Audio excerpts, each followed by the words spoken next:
अरे हास्पिटल तीनজন আছে এগুলো ঠিক করে নিয়ে আগে তাকে টায়ার চেক করতে যাওয়ার পরে পিছনে আসার এই মোটরসাইকেল আছে মোটরসাইকেল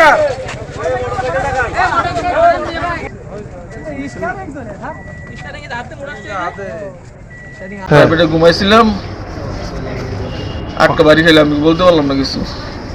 তো এই যশোর নড়াইল যে মহাসড়কটা হয়েছে এখানে বাসভিটা নামক স্থানে একটি ট্রাক সাইডে পার্কিং করে দাঁড়ানো ছিল। হঠাৎ করে বেশ দ্রুতগামী একটা প্রাইভেট এসে ট্রাকের পিছনে আঘাত করে। হঠাৎ করে বিকট শব্দ হয়। আমরা যারা পাশে নিচে একটা দোকান আছে দোকানে বসেছিলাম, দৌড়ে এসে দেখি যে ট্রাকের ভিতরে মাইক্রোটা ঢুকে গেছে। তাৎক্ষণিকভাবে আমাদের এলাকার লোকজন অনেকে মিলে আমরা এই প্রাইভেট থেকে এই তিনজনকে উদ্ধার করে হাসপাতালে নিয়ে আসি।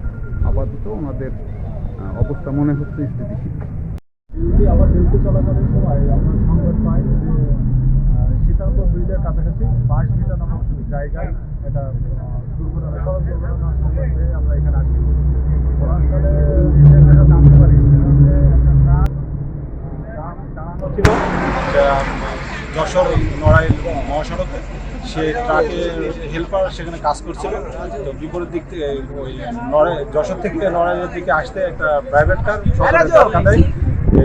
ধাক্কা দিয়ে ট্রাকের নিচে ঢুকে যায়। সেখানে একটা ওই ট্রাকের যে হেল্পার ছিল আলামের নাম ঘটনাস্থলে মারা যায়। তো বর্তমানে সেই বিষয়টা নিয়ে আমরা আইনগত ব্যবস্থা প্রক্রিয়া